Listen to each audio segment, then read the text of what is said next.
We begin here in Japan, where two of the country's major urban centers are tackling a rise in coronavirus infections, while four prefectures adjust once more to life under a state of emergency.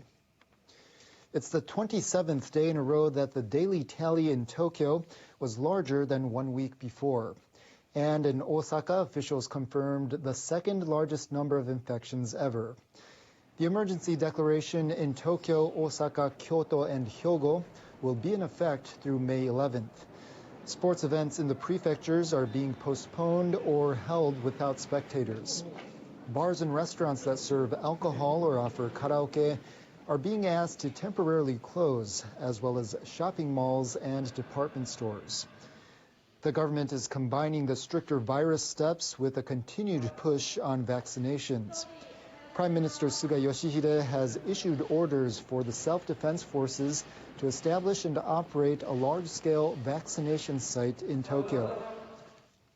Suga told the defense minister on Tuesday that he wants the facility to be set up in a business district by May 24th and run for 3 months. SDF doctors and nurses will inoculate about 10,000 people a day. The government also plans to establish a similar facility in Osaka with the SDF's help. Healthcare workers and senior citizens across the country are receiving vaccines. As of last Friday, about 37% of medical workers had received at least one shot. Less than 1% of about 36 million senior citizens had received a shot as of Sunday.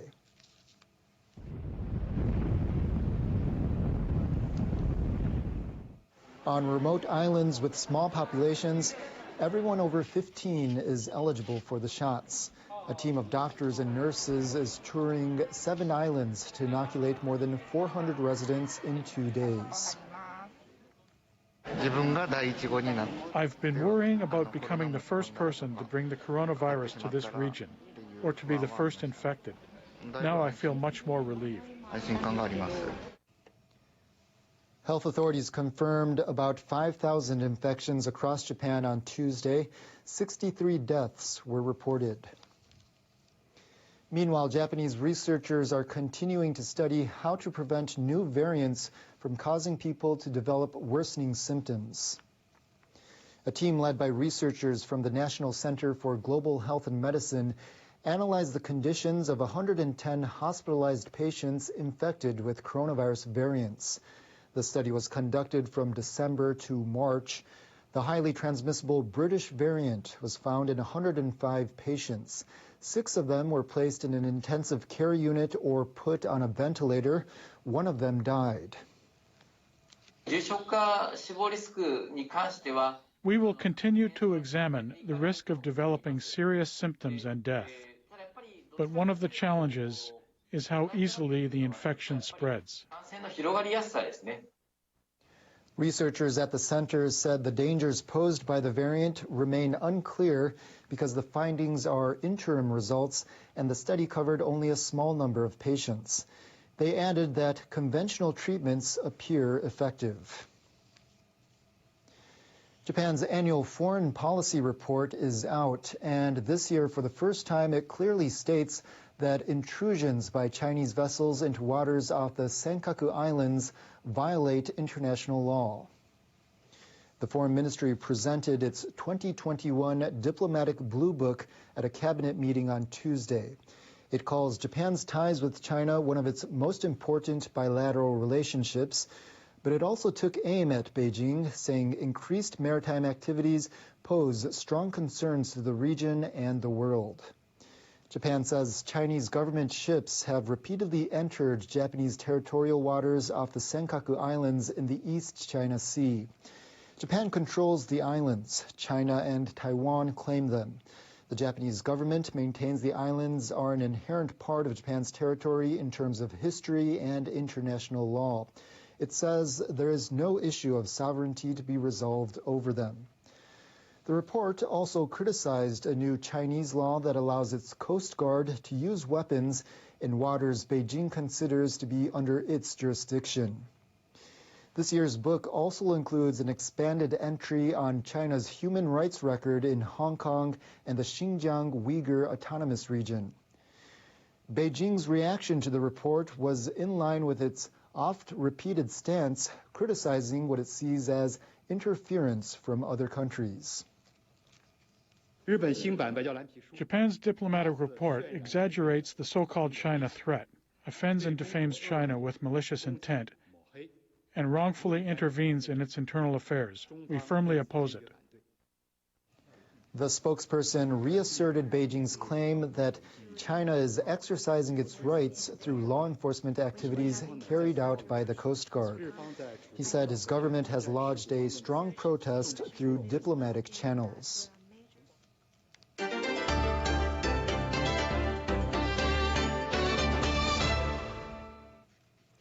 Myanmar's military chief says he'll consider accepting a special envoy from the Association of Southeast Asian Nations. The country's state television reported Senior General Min Aung Hlaing's comments on Monday. He was speaking at a meeting of the State Administration Council, the highest decision-making body set up by the military following the February coup. He said he'll consider accepting the envoy if doing so will help bring stability to Myanmar. The dispatch of an envoy to mediate dialogue among all parties in the crisis is one of 5 points ASEAN leaders agreed on when they met to discuss Myanmar on Saturday. Min Aung Hlaing also attended the meeting.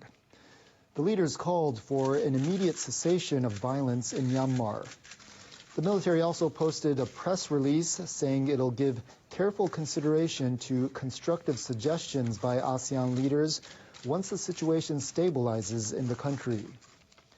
The National Unity Government, which was formed by ousted lawmakers, issued a statement about the ASEAN meeting on Tuesday. It says they wish to work with ASEAN to achieve a constructive outcome in Myanmar. It also says there must be an unconditional release of political prisoners, including Aung San Suu Kyi, before any constructive dialogue can take place.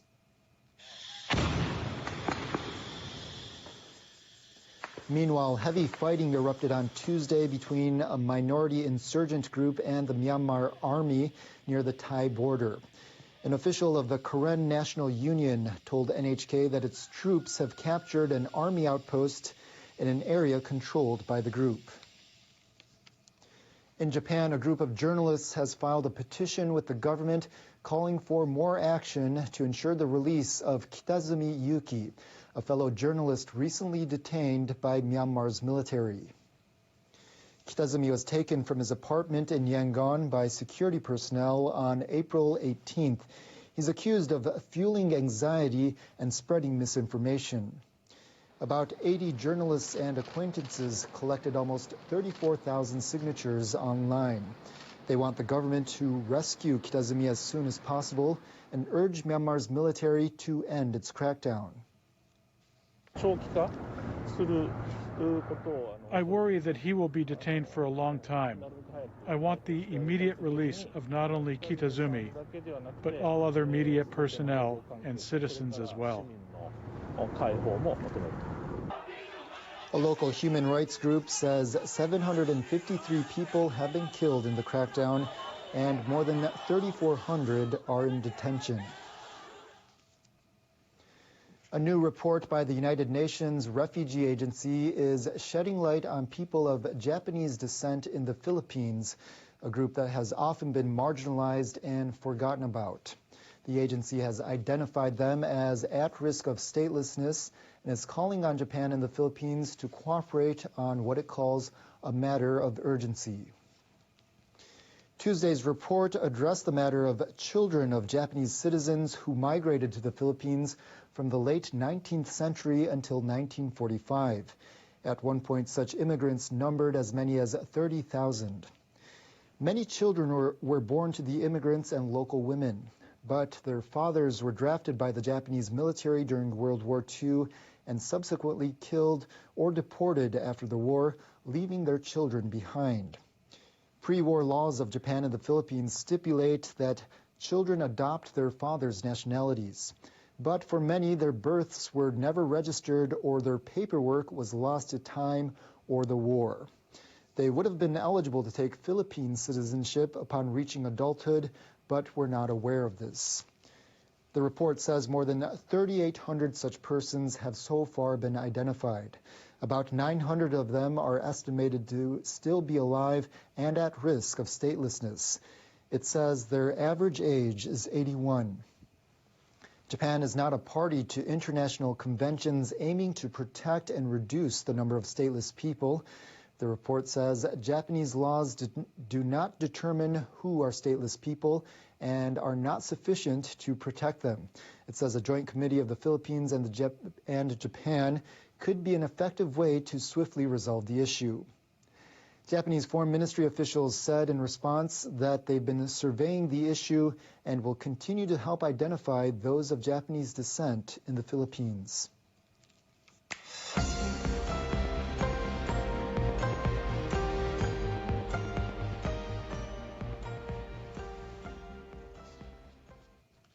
It's time now for a check on world weather.